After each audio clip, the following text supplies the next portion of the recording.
मन में बार बार गंदे विचार आते हैं और दिमाग में भ्रम पैदा होता है, बार बार गुस्सा आता है और ज्यादा नींद आती है। इसके पीछे का एक ही कारण है, और वह कारण कौन सा है और इन सब बुरी आदतों से कैसे छुटकारा पाया जाए, वही हम आज के इस वीडियो में कहानियों के माध्यम से जानेंगे। तो बिना देर किए चलिए उन कहानियों की शुरुआत करते हैं।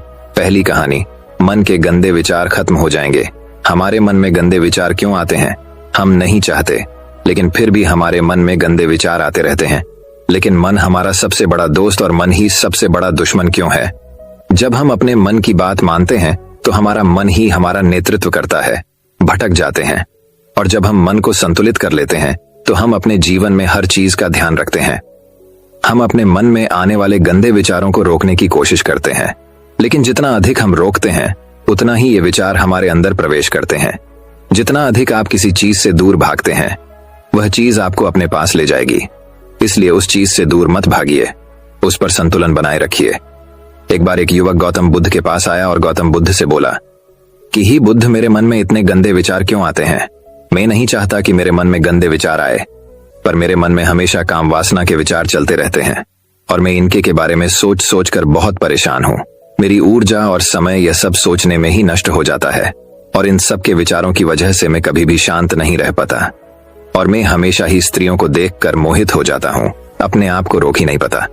बुद्ध मुस्कुराए और उन्होंने उसे युवक से पूछा, क्या तुम्हें पता है यह काम वासना होती क्या है? फिर लड़के ने उत्तर दिया और कहा, बुद्ध, मैं यह तो नहीं जानता कि काम वासना होती क्या है, पर हाँ, ये जो भी है बहुत बुरी चीज है। फिर बुद्ध ने उसे युवक से कहा कि सबसे पहले तो तुम ये समझना है कि प्राकृतिक रूप से जो भी चीज हमारे अंदर है वह बुरी नहीं है। हमारे जीवन में उसकी कुछ ना कुछ जरूरत है। वासना कोई बुरी बात नहीं है, ये तो हमारे मन की एक भावना है जो हमें किसी न किसी चीज की कमी का एहसास करवाती है, और फिर हम उसे चीज को पाने के लिए उसे चीज की तरफ आकर्षित हो जाते हैं। जैसे अगर तुम्हारे पास धन की कमी है तो तुम में धन पाने की वासना उत्पन्न हो जाएगी। तो वासना कुछ और नहीं, बस एक प्रकार की कमी है जो कि एक प्रकार की जरूरत का एहसास है, और जब ये जरूरत शारीरिक हो तो हम इसे काम वासना कह देते हैं। युवक ने गौतम बुद्ध को कहा कि बुद्ध, मुझे काम वासना का मतलब तो समझ में आ गया, पर आप मुझे ये बताइए कि यह आती कहां से है और कैसे आती है? ये गौतम बुद्ध ने कहा कि काम वासना कहीं से आती नहीं है, ये तो हमारे अंदर ही होती है, और इसका होना तो जरूरी भी है, तभी तो मानव जाति का विस्तार होगा। युवक ने कहा, जब यह हमारे अंदर ही है और जरूरी भी है तो फिर लोग इसे गलत क्यों बोलते हैं? बुद्ध ने कहा कि यही तो समस्या है, लोगों ने काम वासना को गलत तरीके से सोच लिया है, इसे छिपाने की, दबाने की कोशिश करते हैं। काम वासना गलत नहीं है, बल्कि काम वासना का गलत तरीके से प्रयोग करना गलत बात है। लोग जिससे प्रेम करते हैं बस उसी के लिए जीने लग जाते हैं, उसे पाना ही अपना लक्ष्य बना लेते हैं और उसी के बारे में हमेशा सोचते रहते हैं, पर यह सब गलत है। बुद्ध ने युवक से कहा, क्या तुम्हें पता है जानवरों में भी कम वासना होती है? युवक ने उत्तर दिया, हाँ बुद्ध, जानवरों में भी काम वासना होती है, क्योंकि जानवर भी तो आखिर अपनी पीढ़ी को आगे बढ़ाएंगे। बुद्ध ने कहा, तो फिर हम जानवरों की काम वासना को गलत क्यों नहीं कहते? युवक ने कहा, मुझे नहीं पता महात्मा, आप ही मुझे बताइए। गौतम, बुद्ध ने कहा कि जानवर अपनी काम वासना का प्रयोग आनंद प्राप्ति के लिए नहीं करते, ये तो सिर्फ संतान उत्पन्न करने के लिए काम वासना का उपयोग करते हैं। जानवरों को प्रकृति ने इतनी समझ नहीं दी कि वह काम वासना को अपने सुख का आधार बना सके, जबकि मनुष्य अपनी समझ के बलबूते पर प्रकृति में पाई जाने वाली प्रत्येक वस्तु को अपने सुख के लिए अपने प्रयोग करता है। हम इंसानों ने ही काम वासना को अपने सुख का साधन बना लिया है, जबकि प्रकृति ने तो हमें अपने वंश को आगे बढ़ाने के लिए दिया था, लेकिन इंसानों ने इसे अपने जीवन का परम लक्ष्य बना रखा है, और इस तरह से काम वासना का बेलगाम हो जाना गलत है। युवक ने पूछा, महात्मा जी, ये कम वासना हम पर हावी क्यों होती है? क्यों ये बेलगाम हो जाती है? तब गौतम बुद्ध ने कहा कि सुनो, अब जो मैं तुम्हें बताऊंगा उसे तुम ध्यान पूर्वक सुनना। काम वासना का सारा खेल तुम्हें समझ आ जाएगा, तुम्हें तुम्हारे सारे सवालों का जवाब मिल जाएगा, बस तुम्हें ध्यान से सुनकर समझना है। फिर गौतम बुद्ध युवक को बताना शुरू करते हैं। एक बार की बात है, एक आश्रम में गुरु और उनके शिष्य रहा करते थे, जिससे रोजाना आश्रम के बाहर स्थित गांव में भिक्षा लेने के लिए जाते थे। उसे आश्रम का एक शिष्य जिस गांव में भिक्षा लेने जाता था, उसे रास्ते में एक नदी पद्धति थी, जिससे रोज उसी रास्ते से भिक्षा लेने जाता था। एक दिन उसने देखा कि एक लड़का पेड़ के पीछे छिपा है। वह उस लड़के के पास गया और उससे जाकर बोला, भाई तुम इस पेड़ के पीछे छिपकर क्या देख रहे हो? लड़के ने कहा, अरे तुझे नहीं दिख रहा क्या कि मैं क्या देख रहा हूं? तब शिष्य ने नदी की तरफ देखा तो वहां पर कुछ लड़कियां पानी भर रही थीं। वो लड़कियां 15-16 साल की होगी। तब शिष्य ने उस लड़के से कहा, अरे भाई वहां पर तो लड़कियां पानी भर रही हैं, इसमें छिपकर देखने वाली क्या बात है? तब वो लड़का शिष्य की तरफ देखकर उसे कहता है, अरे पागल, तुम्हें दिखाई नहीं दे रहा ये परी कैसे नदी से पानी ला रही है? जरा उनकी अदाओं को तो देखो, उनके कोमल शरीर को देखो, उनकी पतली कमर मटके को उठाते समय बल खाती है और उनके बाल उनकी कमर पर कैसे लहरा रहे हैं, मानो सुंदरता बिखरी पड़ी हो। उसने फिर से नदी के किनारे देखा और इस बार वह नदी के किनारे देखता रहा। अब कुछ भी दिखाई नहीं दे रहा था और वह बिल्कुल निडर था। उसे किसी भी चीज का कोई डर नहीं था, लेकिन अब वो छिपने लगा और उन लड़कियों को देखने लगा जैसे उसने कोई अपराध कर दिया हो। और जब वो छिपकर उन लड़कियों को देख रहा था तभी वो अचानक अंदर से कांप गया और उसने कहा कि ये मैं क्या कर रहा हूं? मैं जो कर रहा हूं वो सही नहीं है, मुझे यहां से चले जाना चाहिए। और फिर वह जल्दी से वहां से चला गया। वो आश्रम पहुंच जाता है। आश्रम जाकर वो अपने कार्यों में लग गया, लेकिन जो अभी वह देखकर आया था वही उसकी आंखों के सामने बार बार आ रहा था। उसके मन में वही दृश्य चल रहा था। उसका दिमाग सब कुछ देखने के लिए संघर्ष कर रहा था। उसका किसी भी काम में मन नहीं लग रहा था। सुबह होते ही वह रोज जल्दी ही भिक्षा के लिए आश्रम से निकल जाता और उस नदी के पास वाले पेड़ के पास जाता जहां पर वह लड़का पहले से मौजूद रहता था। उसके साथ मिलकर लड़कियों को छुप छुप कर देखता था। अब वह ऐसा रोज करने लग गया, यह उसके रोज का काम हो गया। अब उस शिष्य का मन किसी भी काम में नहीं लगता था। वो हमेशा ही किसी न किसी प्रकार के विचार में उलझा रहता। वो आश्रम के कार्यों को भी ठीक ढंग से नहीं कर पा रहा था। ना वो ठीक से सो पाता था, ना वो ठीक से खाना खा पाता था। उसका मन बेचैन सा रहता था। उसका मन बार बार उन लड़कियों की खूबसूरती देखने को मचलता था। जब गुरु भिक्षा दे रहे थे तब भी उनका मन किन्हीं अन्य विचारों में खोया हुआ था। गुरु ने अपने शिष्य की इन हरकतों को भांप लिया था। फिर एक दिन गुरु ने शिष्य को अपने पास बुलाया और कहा कि आज से मैं भी तुम्हारे साथ भिक्षा मांगने चलूंगा। आप और मैं एक साथ भिक्षा मांगने जाएंगे। तभी शिष्य गुरु को मना करते हुए बोला, नहीं गुरुदेव, आप परेशान क्यों हो रहे हो? मैं अकेला ही ठीक से भिक्षा मांग सकता हूँ। गुरु ने शिष्य से कहा कि ठीक है, तुम अकेले ही भिक्षा मांगने जाओ, जिससे वह तुरंत भिक्षा मांगने निकल पड़ा। सभी लोग उसे देखने के लिए उसके पीछे पीछे चलने लगे। थोड़ी दूर जाने पर गुरु ने देखा कि उनका शिष्य एक अपराधी की तरह एक लड़के के साथ पेड़ के पीछे छिपा हुआ है और छिपकर कुछ देख रहा है। गुरु भी अपने शिष्य के पीछे जाकर खड़े हो गए।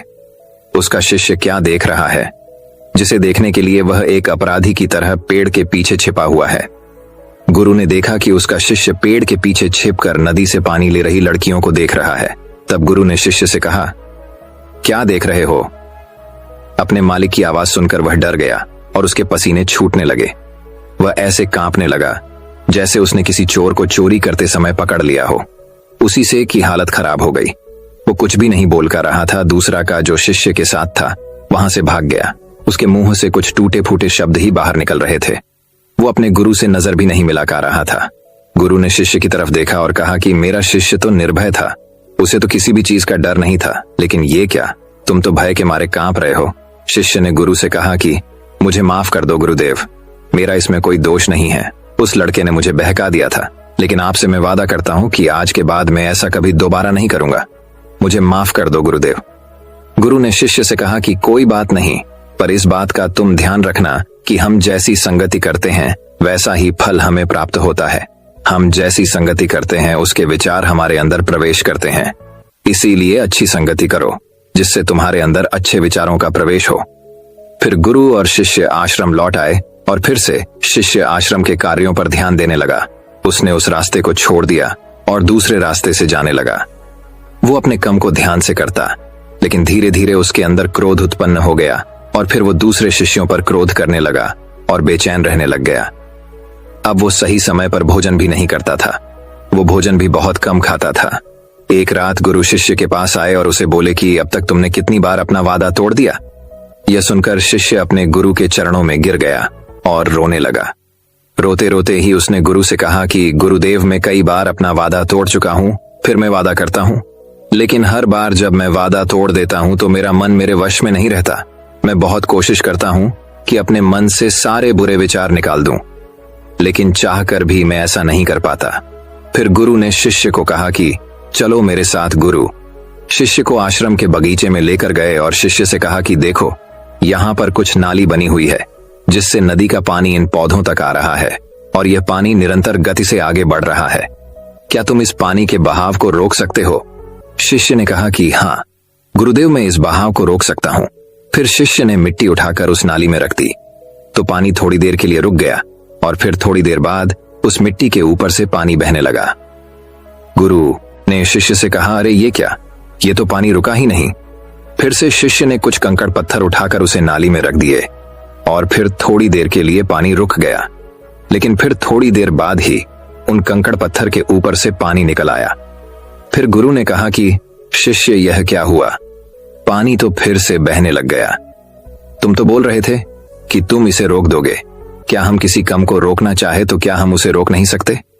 तब शिष्य ने कहा, कोई बात नहीं गुरुदेव, मैं इस पानी को तो आपको रोक के दिखाऊंगा। शिष्य फिर से एक बड़ा सा पत्थर लेकर आया और उसे नाली पर रख दिया और पानी रुक गया। तब गुरु से कहा कि देखा गुरुदेव, मैंने कहा था ना कि पानी को मैं रोक दूंगा। मैंने पानी को रोक दिखाया, आपकी बात मैंने पूरी कर दी। गुरु मुस्कुराए और बोले, अच्छा जरा ध्यान से देखो, पानी रुक गया क्या? वो तो पीछे की नाली तोड़कर बाहर निकल गया और अगल बगल से बह रहा है। और ध्यान से देखो, इस पत्थर की आगे भी आ गया और से पानी अपना रास्ता बदलकर फिर से आगे की तरफ जाएगा। और फिर थोड़ी देर बाद ऐसा ही हुआ। फिर गुरु ने शिष्य को समझाया कि तुम्हारे साथ भी तो ऐसा ही चल रहा है। तुम बार बार प्रयास कर रहे हो, बड़े से बड़ा प्रयास कर रहे हो, पर हर बार तुम्हारा प्रयास टूट रहा है और यह हमेशा टूटता ही रहेगा। तुम कितना भी बड़ा पत्थर रख लो, लेकिन पानी तो अपना रास्ता बना ही लेगा। यह सब देखकर शिष्य ने गुरु से कहा कि ही गुरुदेव, क्या कोई तरीका नहीं है जिससे मैं गंदे विचारों से बाहर निकल सकूं और यह मेरे मन में आए ही ना? गुरु शिष्य को एक नदी के पास ले गए जहां से उसे बगीचे में पानी जा रहा था। गुरु ने शिष्य से कहा, वो पानी इसी नदी से जा रहा है। अगर हम यहीं से उसे रास्ते को बंद कर दें जहां से पानी बगीचे में जा रहा है, तब क्या हम पानी को रोक नहीं सकते? शिष्य ने कहा कि हो गुरुदेव, अवश्य ऐसा हो सकता है। मैं इस पानी को यहीं से बंद कर देता हूं, तब आगे की नाली में पानी जाएगा ही नहीं और फिर बगीचे में पानी जाएगा ही नहीं। फिर शिष्य नदी से जाने वाले रास्ते को बहुत मेहनत करके पत्थर और मिट्टी डालकर बंद कर दिया और गुरु से कहा कि गुरुदेव, मैंने पानी को बंद कर दिया है, अब यह पानी बगीचे में जाएगा ही नहीं। तब गुरु ने कहा शिष्य से, अगर पानी बगीचे में नहीं जाएगा तो पेड़ पौधों को पानी कहां से मिलेगा? उन पेड़ पौधों को तो पानी की आवश्यकता है और उन पेड़ पौधों में कुछ पेड़ पौधे तो ऐसे हैं जिनको रोज पानी की आवश्यकता है, वह तो मुरझाकर मर ही जाएंगे। उनका क्या होगा? पानी तो हमें खोलना ही होगा। शिष्य ने गुरु की बात सुनकर वापस नदी से जाने वाले पानी का रास्ता खोल दिया। तब गुरु ने शिष्य से पूछा, शिष्य, अगर हम इस नदी के पूरे पानी को बगीचे की तरफ मोड़ दे तो क्या होगा? तब शिष्य ने जवाब दिया कि गुरुदेव, वहां पर जितने भी पेड़ पौधे हैं वो गलकर नष्ट हो जाएंगे, वहां पर कुछ नहीं बचेगा। फिर गुरु मुस्कुराए और बोले, तुम इस बात को समझो कि हमें किसी भी चीज को रोकना नहीं है, बस हमें हमेशा संतुलन बनाए रखना है। कम पानी से भी पौधे नष्ट होते हैं और ज्यादा पानी से भी पौधे नष्ट होते हैं। हमारा जीवन संतुलन से ही चलता है। गुरु ने शिष्य से कहा कि अगर मैं तुम्हें कुछ कहूं कि तुम आम के बारे में मत सोचो, तो तुम्हारे मन में सबसे पहले किसका चित्र आएगा? शिष्य ने कहा कि गुरुदेव, मेरे मन में तो पहला चित्र आम का ही आएगा। गुरु ने कहा कि जब हम गंदे विचारों को जबरदस्ती रोकने का प्रयास करते हैं तो वह और मजबूती के साथ हमारे अंदर प्रवेश करते हैं, हमारे अंदर उठाते हैं। इसीलिए हमें उन्हें कभी भी दबाने की कोशिश नहीं करनी चाहिए। तब गुरु शिष्य के पास गए और बोले कि बुरे लोगों की संगति के कारण भी हमारे अंदर गंदे विचार आते हैं। कभी कभी ऐसा होता है कि हमारे अंदर कामुकता नहीं होती, लेकिन कुछ अश्लील लोगों के साथ रहने के कारण वह हम पर हावी हो जाती है। तब शिष्य ने कहा कि गुरुदेव, आप सही कह रहे हैं, मैं अपने लक्ष्य से भटक गया था। तब वह शिष्य रात को बहुत शांति से सोया, सुबह पूरे मन से अपना काम किया और फिर सुबह वहीं भिक्षा लेने चला गया जहां वह लड़का आज भी पेड़ के पीछे छुपकर उन लड़कियों को देख रहा था। वो शिष्य नदी पर गया जहां वह लड़कियां पानी भर रही थीं। उसने उन लड़कियों से पानी मांगा। उन लड़कियों में से एक लड़की ने उसे पानी पिलाया और उसे सन्यासी शिष्य के चरण छुए शिष्य ने उसे आशीर्वाद दिया कि तुम्हारा कल्याण हो। शिष्य का मन सकारात्मक ऊर्जा से भर गया। उसके चेहरे पर मुस्कान आ गई थी, जैसे उसे कोई खोई हुई चीज वापस मिल गई हो। वह अपने रास्ते पर वापस जाने लगा। तभी पीछे से वह लड़का आया जो पेड़ के पीछे छिपा था। वह शिष्य के पास आया और बोला कि क्या बात है, आज तुमने करीब से देखा है, आप तो मुझसे आगे निकल गए। तब शिष्य ने कहा कि हम हमेशा दूसरे के दर्शन करने में ही व्यस्त रहते हैं, अपने दर्शन कर ही नहीं पाते, तुम कब तक इस पेड़ के पीछे छुपाते रहोगे? किसी को पसंद कर लो, उससे बोल दो। अगर वो भी तुम्हें पसंद करती है तो शादी कर लो, और उससे पहले तुम कुछ बन जाओ।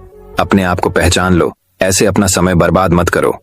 फिर वह लड़का रोज उससे मिलने लगा और उसे लड़के ने नदी पर जाना छोड़ दिया। और फिर वो लड़का अपने जीवन में कुछ बनने के लिए संघर्ष करने लगा।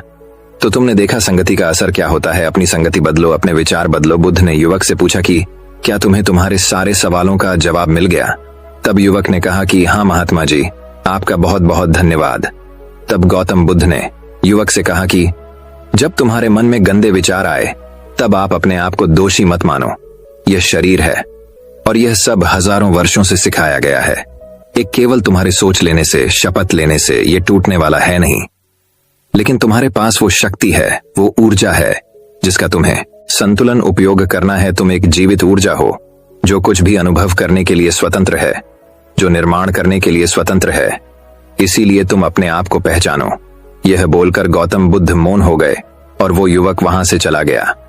तो दर्शकों, चलिए अब हमारे दूसरे कहानी की शुरुआत करते हैं। दूसरी कहानी, कर्मों की गति समझने के बाद सफलता जल्दी मिलेगी। जैसा कर्म करोगे वैसा ही फल प्राप्त होगा। ये कहावत हम सब ने बहुत बार अपने जीवन में सुनी होगी, लेकिन क्या सच में आप दिल से मानते हैं कि अच्छे कर्मों का फल अच्छा ही होता है? अंदर से कोई स्पष्ट उत्तर नहीं आ रहा होगा, क्योंकि हम अपने आसपास ऐसे बहुत से लोगों को देखते हैं जो जीवन भर अच्छे कर्म करते रहते हैं, लेकिन इसके बावजूद उन्हें अच्छे फल प्राप्त नहीं हो पाते।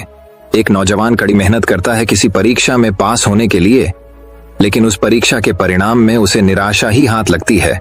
तो इससे तो यही सिद्ध होता है कि जिन महापुरुषों ने ऐसा कहा है कि अच्छे कर्मों का फल अच्छा ही होता है, या तो वो महापुरुष गलत थे या फिर हक कर्मों का लेखा जोखा समझ ही नहीं पाते।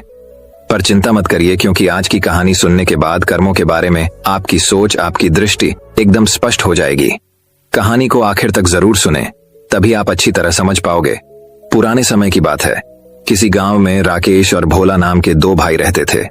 पूरा गांव जानता था कि वो कहने को भाई थे, लेकिन भाई जैसा प्रेम उन दोनों में नहीं था। राकेश बड़ा था और भोला से वो बहुत तेज और चालाक था। उसने भोला के हिस्से में आने वाली खेती बाड़ी की जमीन भी खुद हड़प ली थी। इसीलिए भोला के परिवार को बड़े ही कष्ट के दिन झेलने पड़ रहे थे। भोला की पत्नी अक्सर बीमार रहा करती थी और उसके पास उसके इलाज तक के पैसे नहीं थे। लेकिन अपने भाई से विपरीत भोला बड़े ही शीतल स्वभाव का इंसान था। वो कभी किसी के साथ बुरा नहीं करता था, लेकिन उसके मन में अक्सर ये सवाल उठा करता था कि मैं किसी का बुरा नहीं करता, किसी के बारे में बुरा सोचता तक नहीं हूं, तो मेरे साथ ऐसा क्यों होता है? क्यों मेरी पत्नी हमेशा बीमार रहती है? क्यों मेरे पास इतना भी धन नहीं है कि मैं अपना जीवन अच्छे से चला सकूं? क्यों मुझे मेरे कर्मों का फल नहीं मिलता है? और मेरा भाई इतना धूर्त है, इतना चालाक है और वो हमेशा मजे में रहता है, उसी तो कोई परेशानी नहीं है। वो सोचने लगा कि शायद बुरे कर्मों का फल अच्छा मिलता है, अच्छे कर्मों का फल अच्छा नहीं मिलता। और धीरे धीरे यह संशय उसके मन में घर करने लग गया। उसी गांव से कुछ दूर एक सन्यासी अपनी कुटिया बनाकर रहा करता था।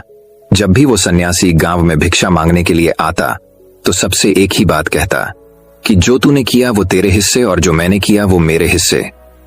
भोला इस बात का अर्थ कभी समझ नहीं पाया। एक दिन जब वो गहरी चिंता में डूबा हुआ था तो उसके कानों में यही शब्द पड़े कि जो तूने किया वो तेरे हिस्से और जो मैंने किया वो मेरे हिस्से। जैसे ही ये शब्द भोला के कानों में पड़े, वो गुस्से से तिलमिला उठा। उसने गुस्से में उस सन्यासी से कहा कि हे महात्मा, आप हमेशा ही की बात का रट लगाते रहते हैं जिसका कोई मतलब नहीं है। अगर आपकी बात सत्य होती तो मैं जीवन में अच्छे कर्म करते आया हूं, तो मेरे हिस्से में तो अच्छे ही कम होने चाहिए थे, अच्छा ही फल प्राप्त होना चाहिए था। लेकिन मुझे कुछ भी अच्छा फल प्राप्त नहीं हुआ। मेरी पत्नी हमेशा बीमार रहती है, खाने तक के पैसे नहीं होते हमारे पास। सन्यासी ने बड़े ही शांत स्वर में कहा कि ऐसा प्रतीत होता है बेटा की परिस्थितियों से तुम हार मान चुके हो। कठिन परिस्थितियों ने तुम्हारी सोच पर गहरा असर डाला है। बुरे समय में तुम्हारी सोच भी बदल कर रख दी है। तुम्हें काम करना, आज संध्या समय कुछ फल लेकर मेरे आश्रम में आना, फिर मैं तुम्हारे सारे सवालों के जवाब दूंगा। और ये कहकर वो सन्यासी अपना भिक्षा पात्र लेकर अगले घर की तरफ निकल जाता है। संध्या समय भोला ने कुछ फल खरीदे और गांव से दूर उस सन्यासी की कुटिया की तरफ निकल पड़ा। जैसे जैसे वो रास्ते पर आगे बढ़ रहा था, उसे अथाह शांति का अनुभव हो रहा था। क्योंकि रास्ता गांव से दूर था, इसीलिए उसमें कोई हलचल नहीं थी। बस रास्ते में जगह जगह कुछ लंगूर और बंदर दिखाई दे रहे थे। भोला के मन में आया कि वो कुछ पल उन बंदरों और उन लंगूरों को खिला दें, लेकिन फिर उसने सोचा कि अगर मैं फल लेकर सन्यासी के पास नहीं गया तो मेरे सवालों के जवाब मुझे नहीं मिलेंगे। इसीलिए बंदरों से वो फल बचाता हुआ उस सन्यासी की कुटिया तक पहुंचा। जैसे ही भोला उस कुटिया में पहुंचा, वैसे ही सन्यासी बोल पड़ा, अगर मन में था तो ये फल खिला क्यों नहीं दिया बंदरों को। ये सुनकर भोला आश्चर्यचकित रह गया। सन्यासी को कैसे पता चला कि उसके मन में बंदरों को फल खिलाने की इच्छा उठी थी। उसने पूछा कि महात्मा, आपको कैसे पता कि मैं बंदरों को फल खिलाना चाहता था। सन्यासी ने बड़े ही शांत स्वर में कहा कि जरूरी यह नहीं है कि मुझे कैसे पता चला। हम तो सन्यासी हैं, सबके मन की बात पढ़ लेते हैं। जरूरी ये बात समझना है कि जिस तरह एक बछड़ा हजारों गायों के बीच अपनी माँ को ढूंढ लेता है, उसी प्रकार कर्म अपनी कर्ता को ढूंढ ही लेता है। ये कर्म मेरे हाथों ही होना लिखा था। और ये कहकर सन्यासी ने उसके हाथ से फल लिए और बंदरों को खिलाना शुरू कर दिए। भोला इस बात का मतलब समझा नहीं पाया, इसीलिए उसने उस सन्यासी से सवाल किया कि महात्मा, मैं आपकी बात का आशय समझ नहीं पाया, कृपया करके मुझे अज्ञानी को इसका मतलब समझाने की अनुकंपा करें। सन्यासी ने बड़े शांत स्वर में कहना शुरू किया कि बेटा, मनुष्य को हमेशा यही लगता है कि वही करने वाला है, वही करता है और वही कर्म करेगा। लेकिन समझने की बात यह होती है कि कर्म आपका खुद चुनाव करता है, आप कर्म का चुनाव नहीं करते। अगर आप किसी कर्म को करने के योग्य है तो हजारों लोगों के बीच में से कर्म आपको अपने आप ढूंढ कर निकाल लेगा। इसीलिए योग्य बनने पर ध्यान दो, कर्म करने पर ध्यान मत दो। अगर तुम सिर्फ कर्म करने पर ध्यान दोगे तो कभी योग्य नहीं बन पाओगे। योग्य बनने के लिए जिन कर्मों की आवश्यकता होती है, पहले उन छोटे छोटे कर्मों को करना शुरू करो, और जब तुम योग्य बन जाओगे तो बड़ा कर्म, या कहें कि मुख्य कर्म, या फिर जिस कर्म के लिए तुम बने हुए हो, वो कर्म तुम्हारे पास खुद चलकर आएगा। उदाहरण के लिए तुम इन बंदरों को देखो। इन बंदरों ने छोटे छोटे कर्म करके पेड़ों पर चढ़ना सीखा, गुलाटियां लगाना सीखा, और इसी प्रकार छोटे छोटे कर्म करते हुए ये मुझ तक पहुंच गए। और मुझ तक पहुंचने के बाद इनके पास इनका खाना खुद ही पहुंच गया। इसीलिए अपनी रोजमर्रा की जिंदगी में छोटे छोटे कर्म करते हुए अपने आप को योग्य बनाते जाओ, और जब तुम योग्य बन जाओगे तो अपने आप बड़ा लक्ष्य तुम्हें प्राप्त हो जाएगा। सन्यासी ने अगला कथन कहना शुरू किया, जो कि बहुत ही जरूरी था। ध्यान लगाकर सुनना। अगर तुम योग्य बनने के लिए कर्म नहीं करोगे तो दूसरे लोगों के कर्म भी तुम्हें प्रभावित करने लगेंगे। उदाहरण के लिए तुम्हारी पत्नी कई दिनों से बीमार है। तुम अक्सर यही सोचते हो कि मुझे किन कर्मों की सजा मिल रही है, लेकिन समझने की बात यह होती है कि तुम्हारी पत्नी बीमार अपने कर्मों की वजह से है, तुम्हारे कर्मों की वजह से नहीं है। तुम्हारे कर्म तो अच्छे हैं, लेकिन क्या पता तुम्हारी पत्नी के कर्म अतीत में अच्छे ना रहे हों, जिसकी वजह से वो बीमार हो गई हो, और तुम्हारी पत्नी के कर्मों की वजह से तुम्हें भी दुख झेलना पड़ रहा है। और इसी प्रकार बहुत से मनुष्य अपने बच्चों की वजह से, अपने परिवार की वजह से, इन सब की वजह से खुद दुख झेल रहे होते हैं। लेकिन जरा सोचो, अगर तुम योग्य होते तो तुम अपनी पत्नी का खुद इलाज करवा पाते, उसकी बीमारी दूर करवा पाते। और क्या पता अगर तुम योग्य होते तो तुम्हारा किसी दूसरी स्त्री के साथ विवाह हुआ होता जो स्वस्थ होती, लेकिन तुम योग्य नहीं थे, इसीलिए तुम अपनी पत्नी की वजह से खुद दुख झेल रहे हो। अगर तुम योग्य बन जाओगे तो दूसरे लोगों के कर्म तुम्हें प्रभावित नहीं कर पाएंगे। सन्यासी ने भोला को चेतावनी देते हुए कहा कि याद रखना, भोला, आपको वो नहीं मिलता जो आप चाहते हो, बल्कि वो मिलता है जिसके आप योग्य हो। इसीलिए अपनी योग्यता को बढ़ाने पर काम करो, उसके लिए कर्म करो। कर्म का फल पाने के लिए कभी कर्म मत करो। भोला ने सन्यासी से हाथ जोड़कर एक सवाल पूछा कि महात्मा, मुझे यह बताने की अनुकंपा करें कि मैं अपनी योग्यता किस प्रकार बढ़ा सकता हूं ताकि मेरा मुख्य कर्म मुझको खुद ढूंढ सके। सन्यासी ने बड़े ही शांत स्वर में कहना शुरू किया कि बेटा, इसके लिए बड़े ही सरल सरल उपाय होते हैं। सबसे पहला उपाय है कर्म करके भूलते जाओ। तुम जो भी कर्म कर रहे हो, अपने योग्य बनने के लिए उस कर्म को करने के बाद भूल जाऊं। ये मत सोचो कि उससे तुम्हें क्या प्राप्त हुआ। इसीलिए कहा जाता है कि कर्म करो, फल की चिंता मत करो। अगर तुम फल की चिंता करोगे तो वास्तविकता में तुम कर्म कर ही नहीं रहे होंगे। अक्सर मनुष्य की पीड़ा का ये एक बहुत बड़ा कारण होता है। वो सोचता है कि मैं कर्म तो अच्छे कर रहा हूं, लेकिन मुझे फल प्राप्त नहीं हो रहे, और यही पीड़ा उसके मन को ठेस पहुंचाती रहती है, उसको अपने लक्ष्य से भटकती रहती है। किसी कर्म को करने के बाद अपना आकलन जरूर करें, लेकिन फल की चिंता ना करें। भोला ने सन्यासी से सवाल किया कि महात्मा, हम अपना आकलन कैसे कर सकते हैं? सन्यासी ने उत्तर दिया कि बेटा, जब भी तुम कोई काम पूरा करते हो तो काम पूरा करने के बाद खुद से ये सवाल पूछो कि क्या इस काम को करते समय तुम्हारा ध्यान इसी काम पर टिका हुआ था, ये तुम्हारा ध्यान कहीं और भटक रहा था। इस तरह तुम खुद का आकलन कर पाओगे कि तुम कितने ध्यान के साथ उस काम को कर रहे थे। और जितने ध्यान से तुम किसी कर्म को करोगे उतनी ही तुम्हारी योग्यता बढ़ती जाएगी। और अगर तुम यूं ही बस पूरा करने के लिए किसी कर्म को करते रहोगे तो उस कर्म से तुम कभी भी योग्य नहीं बन पाओगे। वो कर्म तो पूरा हो जाएगा लेकिन उसका फल तुम्हें प्राप्त नहीं होगा। इसीलिए अपना आकलन इस प्रकार करो कि तुम्हारा ध्यान वहां पर टिका हुआ था या नहीं था, या तुम्हारे विचार तुम्हें कहीं भटका ले गए थे। और कोशिश करो कि तुम्हारे विचार अगली बार जब तुम ये कर्म करो तो उसी कर्म पर टिके रहे, इधर उधर दूसरी बातों में भटके ना। भोला ने इस पर एक सवाल पूछा कि महात्मा, जब भी हम कोई कर्म करते हैं तो हमारा मन विचारों से ग्रस्त हो जाता है, वो तरह तरह की बातें सोचने लगता है, तो हम किस तरह अपने मन को एक ही कर्म पर टिका कर रख सकते हैं? इसके लिए कोई उपाय बताएं। सन्यासी ने इसका उत्तर देते हुए कहना शुरू किया कि बेटा, जब भी तुम किसी कर्म को करते समय अपना पूरा भाव उसमें डाल देते हो तो तुम्हारे विचार उसी कर्म पर केंद्रित रह सकते हैं। पूरे निष्ठा, प्रेम और सद्भाव के साथ किया गया कर्म तुम्हारे विचारों को इधर उधर नहीं भटकने देता। विचार तभी तुम्हें दूसरी दिशाओं में बहा कर ले जाते हैं जब तुम उस कर्म को पूरी निष्ठा के साथ नहीं करते, उसमें पूरा प्रेम नहीं डालते, उसमें पूरा भाव नहीं दिखाते। जब ये तीनों चीजें तुम उस कर्म में डाल देते हो तो स्वाभाविक रूप से तुम पूरी तरह उस कर्म में सम्मिलित हो जाते हो और तुम्हारा मन और मस्तिष्क एक ही जगह पर टिका रहता है। सन्यासी ने अपनी बात खत्म करते हुए कहा कि अगर कोई इंसान, कोई मनुष्य इन उपायों का सही तरीके से इस्तेमाल करता है, उनका पालन करता है, तो वो किसी भी कर्म के लिए अपने आप को योग्य बना सकता है। और एक बार अगर वो योग्य बन जाता है तो उसी बछड़े की भांति उसका कर्म उसे अपने आप ढूंढ लेता है। भोला को कुछ फलों के बदले जीवन भर का ज्ञान मिल चुका था, उसे स्पष्टता मिल चुकी थी, वह उसके सारे मन के सवाल खत्म हो चुके थे। उसने सन्यासी को प्रणाम किया और वहां से अपने घर के लिए निकल पड़ा। रात हो चुकी थी और रास्ते पर अंधेरा छाया हुआ था। वो इन बातों के बारे में विचार करता हुआ अपने घर की तरफ निकल पड़ता है। तो दर्शकों, चलिए अब हमारे तीसरे कहानी की शुरुआत करते हैं। तीसरी कहानी, व्यक्ति को सच्चा ज्ञान मिल जाए तो ये तीन चीजें उसे खुद ब खुद मिल जाती हैं। वर्षा काल समाप्त हो चुका था। सभी भिक्षु भ्रमण पर जाने की तैयारी में लगे थे। सारिपुत्र भी अपने शिष्यों के साथ विहार से प्रस्थान करने वाले थे। तभी एक घटना हो गई। चलते वक्त उनके गमछे का एक किनारा किसी भिक्षु को छू गया। उस भिक्षु ने इसे अपना अपमान मान लिया। वह बुद्ध के पास पहुंचा और शिकायत करने लगा, भंते स्थविर सारिपुत्र को आपका प्रमुख शिष्य होने का अहंकार हो गया है। उन्होंने मुझ पर प्रहार किया और अब क्षमा मांगे बिना ही चारिका पर जाने की तैयारी कर रहे हैं। बुद्ध ने सारिपुत्र को बुलाकर पूछा तो सारिपुत्र बोले, मैंने इस भिक्षु पर कोई प्रहार नहीं किया है भंते। मैं तो उस धरती के समान हूं जिस पर फूल गिरते हैं तो उसे खुशी नहीं होती, और गंदगी तथा कीचड़ गिरता है तो उससे भी उसे रंजिश नहीं होती।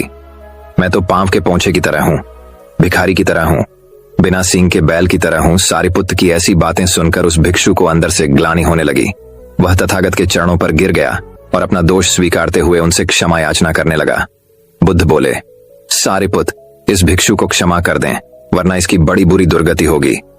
अब सारिपुत्र घुटनों के बल बैठ गए और उस भिक्षु से कहा, आयुष्मान, तुम्हारे अपराध के लिए मैं तुम्हें क्षमा करता हूं।